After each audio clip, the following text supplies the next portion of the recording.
Good morning, ladies and gentlemen. There's a few more of you than there was before, so I think we have enough to get started, and there's quite a few fellows that are filing in. I want to welcome you again. This is the second day, the kickoff day of the second day, kickoff panel rather, of the second day of the IFX Expo Asia. For those of you that just arrived late last night or this morning, welcome to Macau. Welcome to the beautiful Venetian Hotel. This place is absolutely massive. As we were discussing up here, I think they need a few more pools because I can see 7 from my window. Quite a few people missing this morning. I think there's a lot of things to do in Macau outside of the usual activities, so I think later on it'll fill up. And by the time this panel is over, this room will be full. I fully suspect so. So to kick it off, we have John, and this is the fast execution panel, the first of the day. To you. Thank you, Jason. I think for a long time, foreign exchange has been, or trading of foreign exchange has been described as gambling. So it shouldn't be any surprise. If I think it's the first time I've ever been to an FX conference that was actually in a casino. So I'm actually surprised that this many people are already here this morning. If this were a profit and loss conference, I don't think we'd have anybody here by this point. But without further ado, the execution panel. So what I wanted to do and kick off a little bit is draw a little bit out of yesterday's liquidity panel first, where I see, liquidity is about possibilities, whereas execution is about the profits, right? It's where that actually happens, where a lot of people in the audience where they make a fairly decent chunk of the amount of money that they do out of the actual physical transaction itself. So it's a little bit of a different thing to liquidity per se. But if we kick off with just a little quick introduction along the panel here with everybody, just a brief description of who you are and the company you're from. So if I start with Jonathan and we work our way down. Jonathan Woodward, Head of Asia Pacific for FX All. As some of you may know, we also got bought by Thomson Reuters recently, so we're putting those teams together. I've spent most of my working life in Asia, equity trading systems along with futures, commercial paper, and then fell into FX by accident. I think I'm probably still an equities trading person, but c'est la vie. What we do, we take care of everything from New Zealand to Japan, across to India, and really all we're trying to do is give you guys the opportunity to put the trade that you want to do in the right environment. So we run order books, we link up liquidity providers, and we do RFQs, we do streaming. So there's a variety of places and a variety of methods which you can use to execute over us. I'm Lucian Lauerman. I'm the last-minute substitute on the panel, pulled off the bench. I run Saxo Bank's API business. We have 2 arms to that, our own fee that we supply over the API, which is cross-asset, FX, CFDs, etc. And then the product that we launched at this conference, Saxo Prime, which is our agency in FX. But now. I think that's your 2-minute cutoff. It's next. Music come up? I think as long as you keep it close. Morning, everyone. Thank you all for making it out to the first panel. My name is Hugh Leung. I run State Street Bank and Trust electronic trading business. State Street actually owns now the Kernex, the FX Connect product. So I'm here representing Kernex side of things. Kernex has been in the business for quite a long time. I myself been in Kernex for over 12 years now. And I think for us coming to a event like this is a bit new for us. Many of you probably know Kernex as an institutional product and an institutional brand developed for high-frequency traders. But actually around 2004, we developed a white label product. And around 2006, the white label product was actually enhanced to include margin and various other products to specifically tailor towards retail aggregators. So in Asia Pacific, ever since 06, 07, We had presence here, and we made a great amount of headway in Asia Pacific, and essentially it's our largest geography for brokers and margin traders. So, thank you. Morning all. David Mercer, Chief Executive of the LMAX Exchange. We are the first regulated MTF, multilateral trading facility, under MiFID, regulated in London by the FSA. The business model is pretty simple. We try and bring exchange quality execution to the broker and institutional marketplace. Put simply, we match orders on a strict price time priority basis. There's no last look for any liquidity providers. We're relatively new kids on the block. We launched this stream of our business plan 18 months ago. We're seeing good traction down in this part of the world.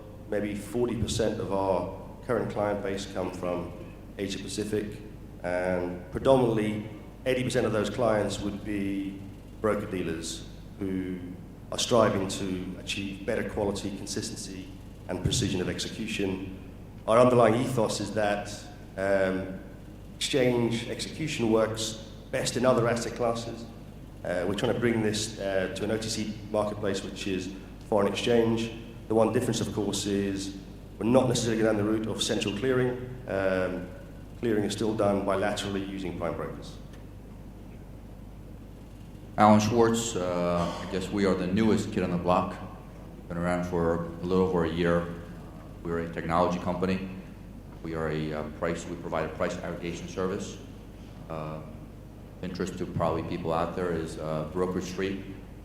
All our clients and liquidity providers, in fact, our clients don't pay anything to use our service. We are live globally, and like David, the interest out of Asia has been very healthy. We're very encouraged with what we see, and we look forward to supporting the clients of our banks, our liquidity providers, and the clients who connect to our service. Great. So, kicking off with our first question. If I make some sort of vast generalizations here, but I'm going to say aggregator, aggregator, aggregator, aggregator exchange, aggregator bank-led utility, have liquidity aggregators evolved to actually help the market? Because we don't have any banks, with the exception of Lucian here, don't have any banks on this particular panel. Have the aggregators created a better service for the marketplace? Well, 5 aggregators. No, it's been awful. Yes, of course it has. You know, the increase of availability of aggregation technology is part of the overall democratization of technology in our industry. So it's a diffusion of availability of technology, and we're all examples of that evolution, and we're all examples of the increased access that this kind of technology offers. Yeah, I certainly agree that we've helped, and I think this is where the market's going. Even the banks believe that multi-bank is the place where it's going. We have a lot of people from banks that are talking to us and saying, we need to be part of you. But you've got to offer a lot of different execution models that work for different clients. The corporate isn't the guy who wants to see an exchange and get on that. But you've got to offer a variety of services. They're more interested in having RFQ, having workflow, looking at STP, getting some TCA. Same for the asset managers, and that's a very different beast from an active trader and from a retail broking environment. So, what's the best one for retail, do you think, in terms of price aggregation? I would put that down to the relationship last look piece combined with an order book. I think there's room for both, and again, it depends on how developed your market is in that environment. Because if it's a fairly well-developed market with great communications, then lots of people looking at speed and looking at exchange will be the way to do it on a central limit order book. But even in a central limit order book, you can have last look liquidity and firm liquidity, and you should be able to tailor that liquidity for that specific broker. So it's flexibility in the solution that's key. Well, first, John, I'm very insulted that you only an aggregator. Vast generalizations, I see. But it certainly has brought a lot of good into the industry, right? That there wouldn't be 5 of us here if it wasn't for starting this out back in back in the 1990s. And the efficiency has helped not only, I think, the brokers or the buy side, has helped the bank side as well. And unfortunately today, I think the aggregation business itself is commoditized, right? Purely talking about aggregation is almost useless these days. You got to see what else do you provide on top of that. And I think for the brokers and the clients are here, I mean, no one is, I would venture to guess that no one in this room is just purely looking for an aggregator, right? You're looking for liquidity, you're looking for the UI to go around with it, you're looking for particularly the risk management that goes around with it as well. I would completely agree with that, actually. It's I don't think any one of us just presents ourselves as aggregation technology. What we're doing is offering access to the technology coupled with the credit intermediation, because without the credit intermediation, you just can't get to these venues. So we're a gateway into these. At Saxo Bank, Saxo Prime is a gateway into these venues. Yeah, I mean, I think what you see, which is very interesting, is actually having technology used for something other than speed. Time always matters, no doubt about that. But what we're seeing, and I think the reason we exist, is people using technology to bring solutions, i.e. aggregation plus, but also to be mindful of the fact that it's costing money to execute, and people are ever more mindful of that cost. So rather than throw money at servers and switches and routers, which, again, time does matter, I think aggregation is, the result of people saying, okay, how do we, improve execution, and how do we deal with the cost inherent in that execution, which are manyfold. I don't think you can say this person has a better model versus that person. You really have to analyze it. I think David mentioned yesterday when we met. But at the end of the day, I think, aggregation is just the result of people using technology to improve the way that execution takes place. And I think there are many models out there, many offerings that are coming to market, like ours, like David, et cetera. And I think for many there's a place. I don't think A or B is absolutely better. And I think that's actually healthy for the market. Yeah, I mean, just picking up on that point. So now you're going to really hate me because I'm going to call you 2 old aggregators. Right? 2 brand new aggregators, and then Lucian, I think your one's just launched yesterday or is about to launch. No, that's right. We just launched yesterday. Okay, so an established model naturally works very well. FX All, Caranex, both very large established companies. I was about to say loved in the marketplace, but well established. Everybody likes them.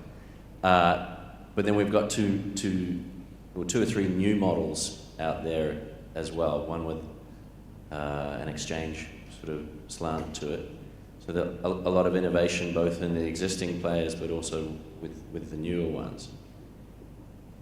Do you think you're doing a better job than the existing players are? So look, first of all, I think it's probably unfair on everyone to say that we're all in the same bucket, we're aggregators. So, number one, I think aggregation, choice, different types of venues creates better choice for the broker-dealers, for the clients out there. Different models, competition is good.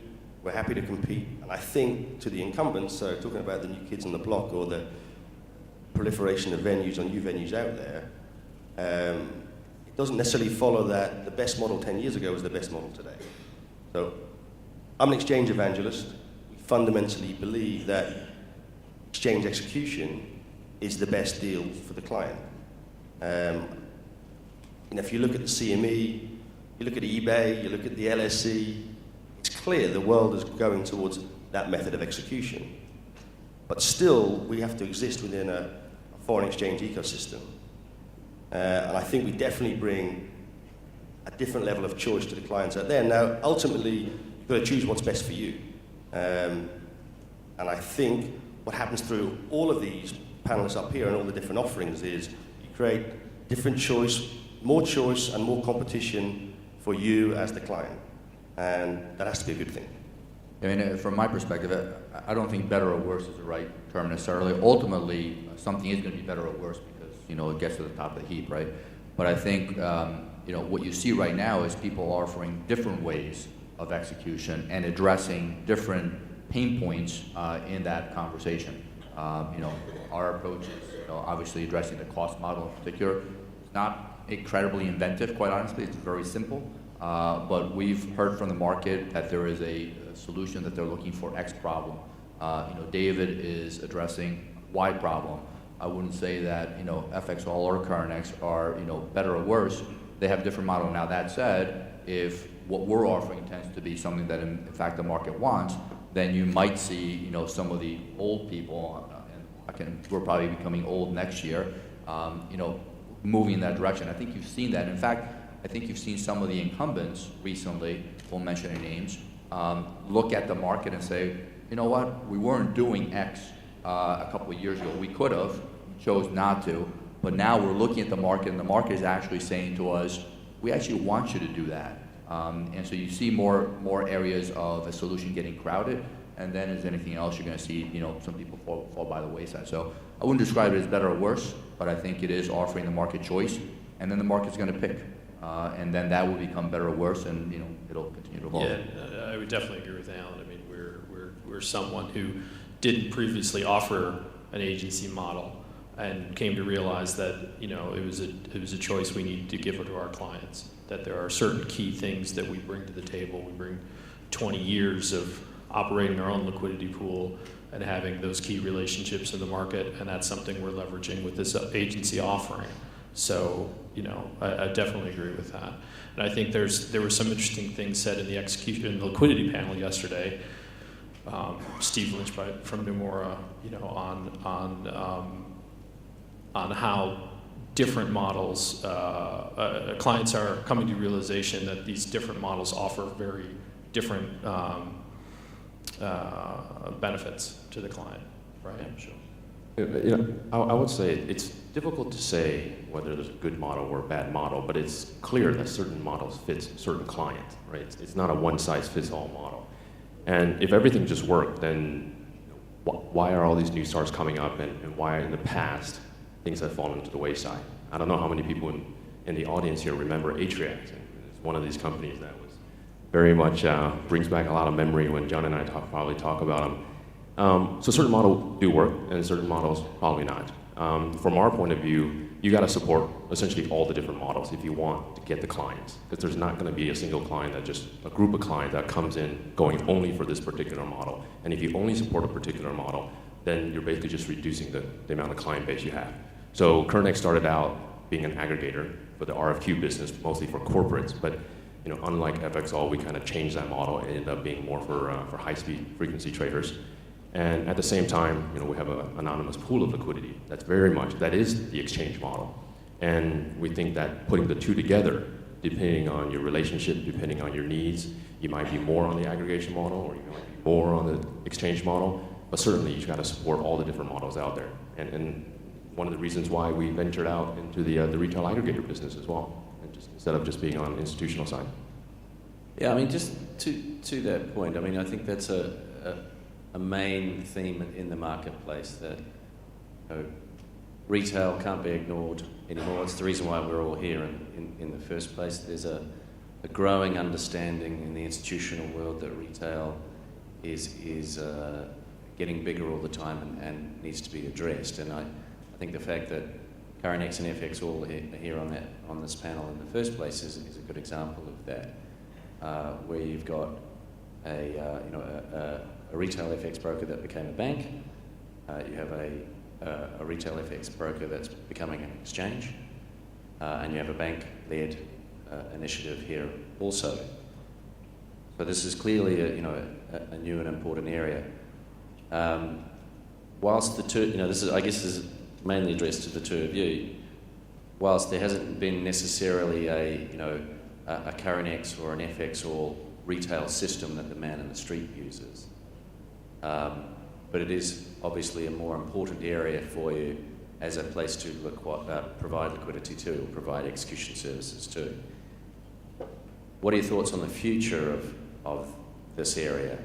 Doubles in size, will continue where it is?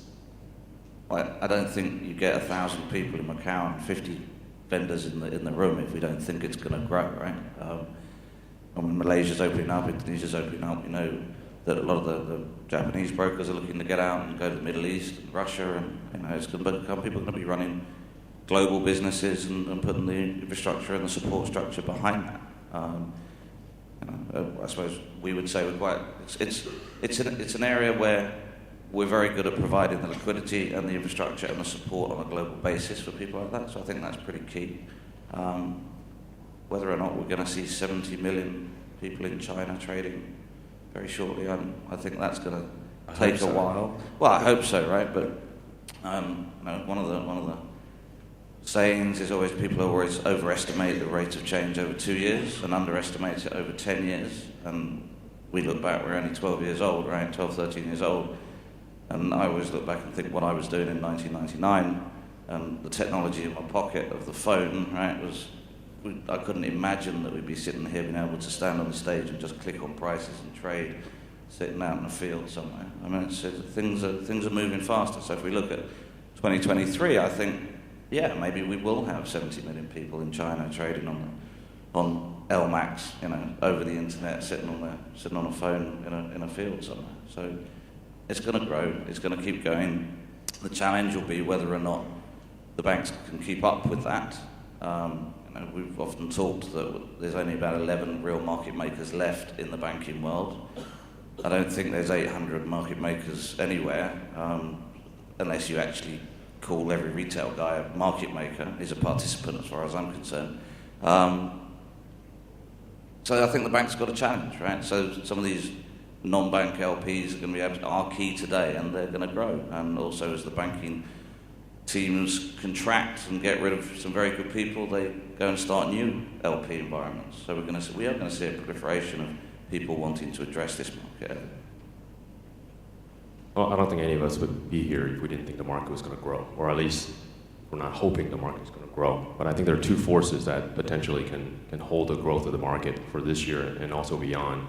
One of them is regulation, right? It's certainly happening in the US and Europe on the institutional side, but we've seen it in Japan and South Korea and various other places that has to do with retail leverage and stuff, and that's going to keep the market down quite a bit as well. And obviously in the US, just about all the big players have practically exited out of there. And I think the other big danger is, perhaps us technologists up here has something to do with it by making the market so efficient and making it so easy for all the banks and different liquidity providers to provide liquidity. The spread has come down quite a bit. And I think, for the people that know the Japanese market, we're seeing spread of dollar-yen that's essentially, 0.3 pip.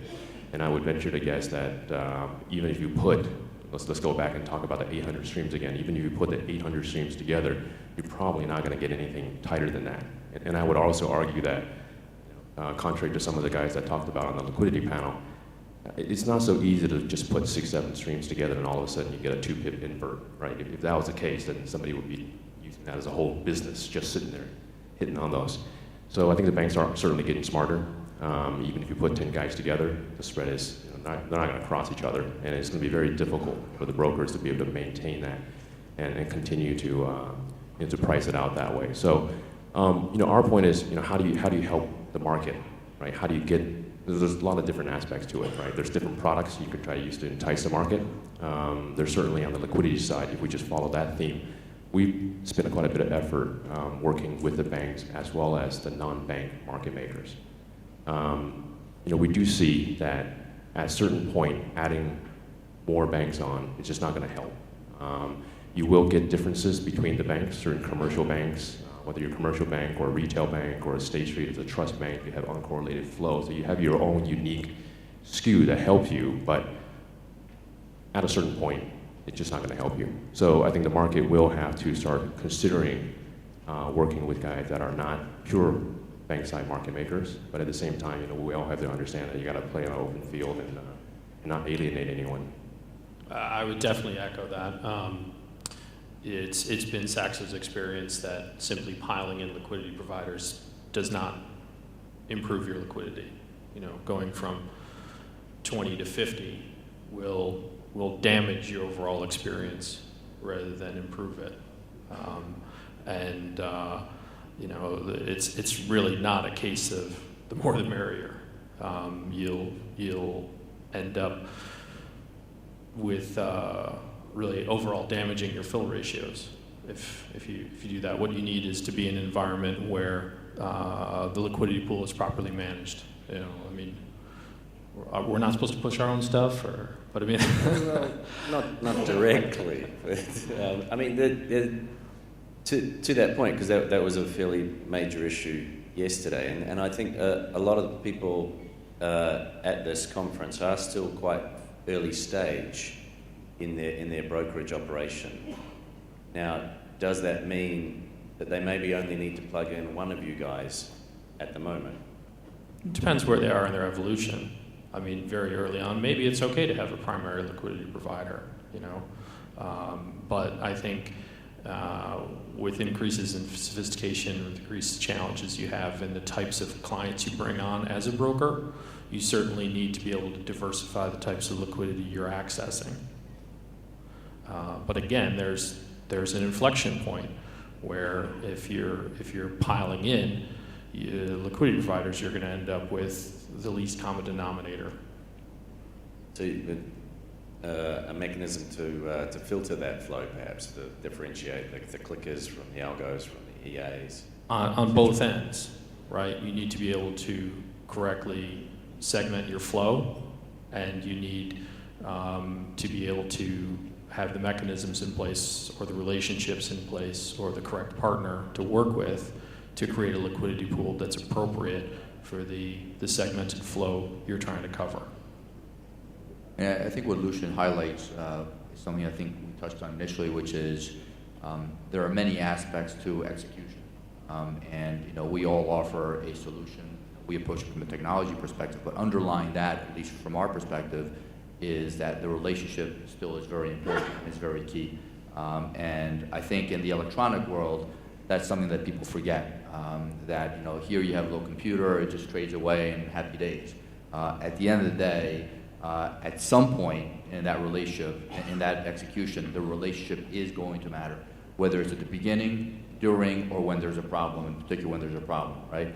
And so when you talk about, you know, what do we all bring to the table, this is all aggregation, I think that is a very, and I'm not suggesting you're trying to make it simple, it's a simple way of looking at it, but I think you have to, you know, dig deeper and find out, okay, this person is offering some kind of aggregation. What else are they offering, you know, in respect of that aggregation? And more today, I think you see technology playing a part to help, but also to support an aspect of that execution. And again, in our view, we see the relationship, whether it's coming back or not, I don't think it ever left, but I think some electronic venues may have forgotten that relationships matter. And today, I think they matter even more, whether you have technology or aggregation or whatever it might be. So I think, you know, people sitting in the audience, when you pick a service provider, I think it's important to look at it not just as a technology solution, but, you know, ask, you know, what else are they offering and what else am I looking for? Because again, to Lucian's point, relationship in this business matters, and I think from my perspective, I don't care what it is, it will always matter. I mean, I think you pick up on an important point there that, you know, within the institutional world, relationship is extremely important. I think that's still a relatively new thing from the retail world of understanding that relationship element. Let's be clear about John. I would it actually can't be about relationship pricing. Yeah. I mean, this is what everything's coming down to on this panel. So let's be clear to retail brokers, especially you guys setting up, shouldn't be priced differently according to where you are on your development. That's the whole point. If you go and trade equities, you go and trade futures, no one's saying, this is one price for you, this is another price for you. You've got access to that liquidity pool. So surely, and also, I've been there, being the new broker on the street. You don't know what your flow is going to be tomorrow, or the next day, or 2 months' time, or 3 months' time. So someone presupposing and saying, okay, well, this is the liquidity pool for you, as from what you've told me, That cannot be right. So this is it's the whole principle of an open order book. And obviously we run, and other exchanges and other asset classes run. So I think if we're all harping back to relationship pricing again, we're stuck in the dark ages a little bit. I wouldn't confuse the idea of relationship. I'm not sure if that's the word I would use is relationship. Just because you're trying to right-size your liquidity pool doesn't mean you're basing it on who you have lunch with, right? You're doing that based on an analysis of the flow you have and the pricing you receive. So it's really not based on relationships. It's based on an analysis of how you are best able to do your business. I agree with Lucian. Sorry, David. Well, I'll jump in on this a little bit because we're in FX, right, which is the deepest and the oldest market out there. We're seeing a lot of changes certainly in the last decade, but there's certain things that's just not going to change overnight. And I think to think that all of a sudden we are going to have essentially a global exchange for FX where all prices are going to be equal, maybe that'll happen 20, 30 years down the road when we have this some kind of world government that'll hold us. But I think for now, there has to be some differences, right? Because there's a huge amount of market differences as well. You look at the volume that Japan generates, right? I think January is probably going to be, this January that we're in right now is probably going to be the biggest month on record, over 3 trillion traded. And you have dollar yen that are traded at 0.3 pip and still falling. And then you have other places like Eastern Europe, Southeast Asia, and London in certain areas that are still pips wide. It's going to be very difficult for you to have one pool that works with all. So I think we have to be very conscious of that. As technology providers, as service integrator, we are very conscious of that because what we've seen lately is that there are a lot of the companies are trying to move. I know a lot of the people here might just be starting, so you're looking at only one region, but as you get bigger, people in Asia are trying to look to expand to London and elsewhere. People in London, as we all seen, are trying to get into Asia. So we have to make sure that the playing ground is equal. But I think in the short term, there has to be some customization there available. And then that's where the bank side liquidity still becomes very important for all these clients. I mean, just said that I think you're going to get some new business models, right? I mean, I was part of the Chi-X team that launched a super fast ECN and then changed that model from everybody pays to actually you pay the liquidity provider to put the liquidity in. And it's a rebate system, and that's what we're seeing going on in the retail market. Is we're seeing guys turn up and say, give me your flow, and I'll give you some money. And that's all well and good, but at the same time, when that market moves and we have another earthquake and a tsunami, and if that guy turns off on your system and he was your only provider, you're going to be in trouble. So you're going to need to take a variety of people in order to ensure that you still can service your clients, maintain the level of service to your clients that they want during the times of stress. So I would say my advice to people looking at people giving you rebates, make sure that you've got enough guys of the traditional flow on the background as well who still be standing there. And again, it's not the biggest rebate that's going to give you the best service. That would be an incorrect assumption. You need to actually look at it in a more holistic way. So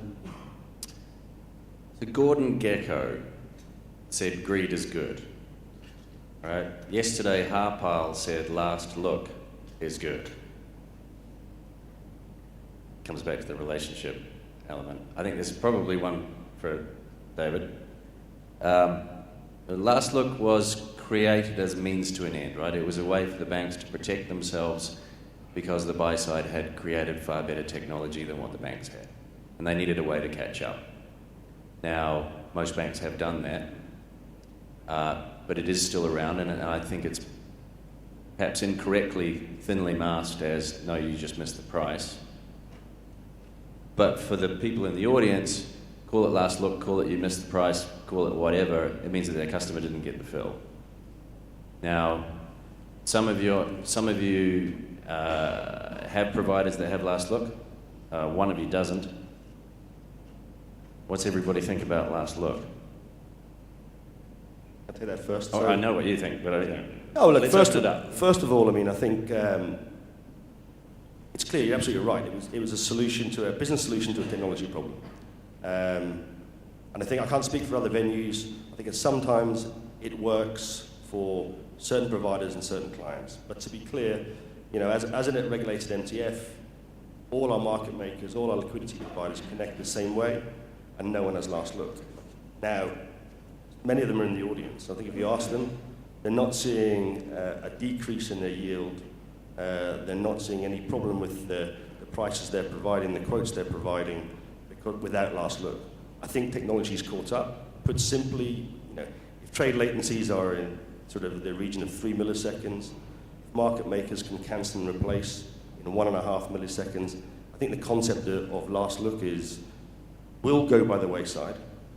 To a brokerage client out there, how does it manifest itself? Put simply, it's going to be the consistency and quality of the execution you get. If you trade on an exchange or an open order book, you'll consistently get the same execution. You won't sometimes be filled in, if you're coming from this part of the world into a London or New York matching engine, it won't sometimes be confirmed to you in 120 milliseconds and sometimes in 600 milliseconds. It would always be the same. Put simply, in an open order book, what you see is what you get. What happens is when you see the inconsistency in your fills, when you see greater levels of slippage, what's happening there is that the first price you've seen hasn't been hit. So you've moved from liquidity provider 1 to liquidity provider 2 to liquidity provider 3, 4, and 5. Because those liquidity providers have last look. I think for you as clients, it impairs your ability and your profit potential effectively, and the consistency of execution you also offer your clients. So that's why, look, I probably sit here in a minority, but it's a position we're comfortable in. We don't believe last look has a long-term future in the spot FX industry. Does last look matter? Yeah, absolutely it matters. And again, I think if we look at this in a different way, if we have a gentleman sat in India sitting looking at his computer screen and he wants to hit a price that is on an exchange, the chances of him getting from India to that place, which is probably London or New York, in time, is very slim. So the relationship, especially when we're looking through the broking world, the relationship is key because you will treat your clients and give them a better service level if you still fill them at the price that you showed them, even if the market has moved a little bit. And you may have to take a loss on some of those trades, but you want them to be happy and to keep trading. You'll make more money out of them by giving them a good service level. So I think in the retail world, I think last look is important, even if it's sort of not a pure last look, but you're still acting as the guy who's sitting there in the middle of that trade making a decision. And I think in the institutional world, it still enables everybody to, again, get better fill ratios, but we go back to this better relationship and a better service level.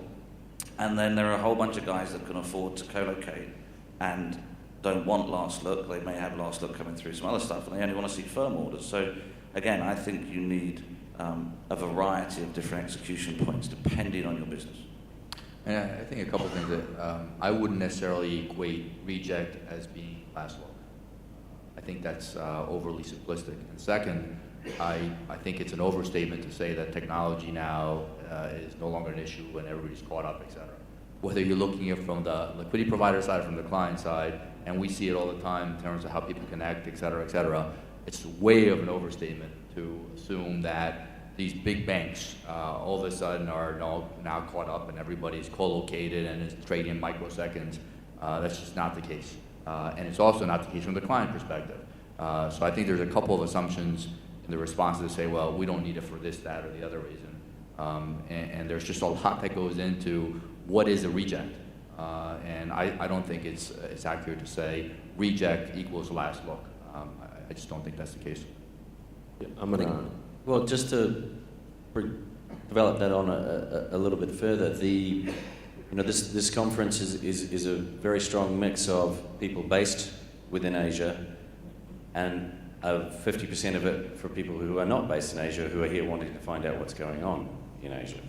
So for the two members on the panel that are based in Asia. Do you think there's a different tolerance level, say, from in Japan, how much slippage someone in Japan is prepared to take versus how much slippage someone in another part of Asia is prepared to take? Do you think there's differences in there? No, it's down to their business model, right? I mean, there's differences in target fill ratios based on your business model and the underlying client base or business that you're trying to achieve.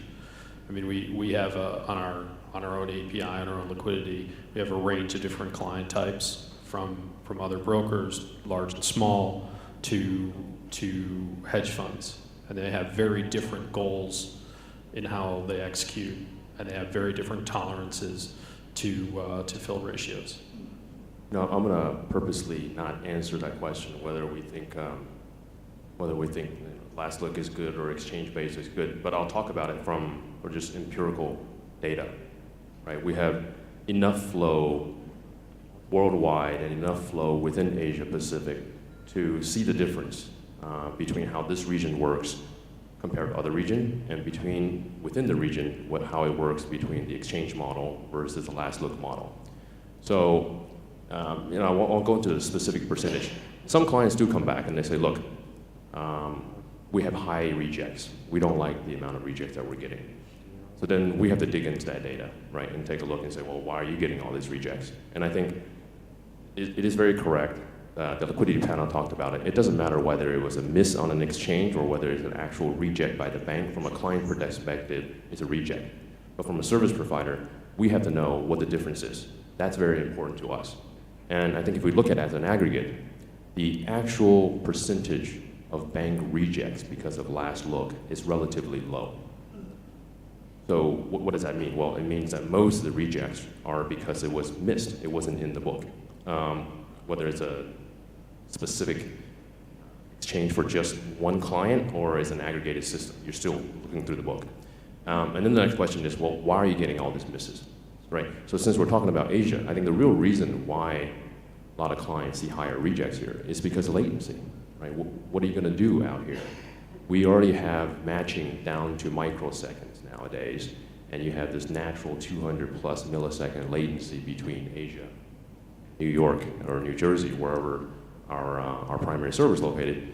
And that's the real problem that we have to solve out here, right? It isn't whether the industry is moving to this model or that model. How do we make Asia Pacific its own exchange? How do we make Asia Pacific its own financial center so that it doesn't have to go all the way, whether it's London or US, right? And the only way you can do that is actually provide the service here. So a little plug to myself here, and I think we're one of the first ones to actually open a Tokyo POP, but we're actually about to start an actual service in Tokyo so that we no longer have to have our clients go all the way back to the US anymore. Yeah, it's important to have a point of presence in the local market. I mean, for the guys on either side of me right now, you know, the biggest challenge is the time of the wire back to New York. So, again, difference between POP, as in point of presence, or actually spinning up a new matching engine. So if you spin up a new matching engine in another area, you're going to fragment the liquidity that you had or sitting on your single matching engine, or are you going to actually migrate the entire thing so that it's all just running in Asia, and then at some point migrate it to London, and then migrate it to New York and follow the sun? Again, when we looked at this from an equities point of view, when we were running Pan-Asian, Pan-European equity stuff, we sort of decided it was better to put the French stuff next to Euronext and the English stuff next to the LSE, and that made sense, but we don't have that structure in FX. I mean, you can run your Asian crosses out here, and again, not important, right? Everybody's trading the G10. So if you spin up a server in Tokyo, you're going to leave some liquidity sitting in London or sitting in New York that people can't access. Is that important, do you think, for the brokers in the audience to know where the POPs are or know where the technology sits for all of the various people that are prepared to... Absolutely, hugely important. And again, that comes down to the guys who are spinning up the servers, working with the guys who are linking into them, and then understand where the end customer is at the end of the day. I mean, we've done a lot of work with a lot of the guys in here talking about latency and helping them reduce their rejection rates, because this client doesn't sit next to you. He sits 10,000 miles away. You've got to think about that. So I mean, that gets to the point that I made before, where, you know, it's a way overstatement to say technology is no longer an issue. And, you know, we're in TY3, right? But the question you need to ask is, where is the pricing engine? Where is the matching engine? You know, I can tell you we're co-located in TY3. Great. I think you have to be, right? We are. But you need to ask the question about, where is the liquidity provider pricing from? Where is the liquidity provider matching from? Without those answers, you know, it's great to, you know, I think we have to be in TY3. We're in TY3, great. That's not the end of the story. And the reality is that there is still a great deal to be done. It's not just Asia. Europe, I think in the US, you know, maybe less so, but in Europe and in Asia, technology is still a conversation, whether it's on the liquidity provider side or on the client side. And to suggest that, you know, technology is now so advanced that, you know, some practices that people may not agree with, you know, should no longer be prevalent. I think it underestimates the reality, whether it's in Asia or even Europe, and, you know, sometimes in the US. I'm not sure, do we have enough time to take a question from the audience at all? Do we have anyone who has any burning question they'd like to ask? Otherwise, we'll just keep going. Round things up a little bit. No? Okay. I think it's fair to say that to get best execution for each one of these brokers, it is a bit of a combination of all of you, right? And it's the combination, including the banks, it's a combination that fits their particular customer base is the key, right? And there is a variance of different types of execution they can get through all of you, and a combination of those is going to change or be different for each one of those particular customers. Just to sort of finish things out, in terms of that, I suggest that each one of them comes to each of you to find out about your execution services and about your liquidity, and therefore make their own decision on which combination is the correct one for them. But just to finish the panel, in a couple of words, each of you, what's the most important thing on the execution side that a retail FX broker should be looking at? Start with you, Jonathan, and then we'll close this out. Most important thing, interesting. I mean, we always say get the trade in the right place, right? So get it in the right mechanism. So I would say take a variety of solutions. It might come from one person, it might come from multiple people. Just think about how you build this stuff, and make sure that you've got some redundancy and you're not just stuck with one single offering. Hedge your bets.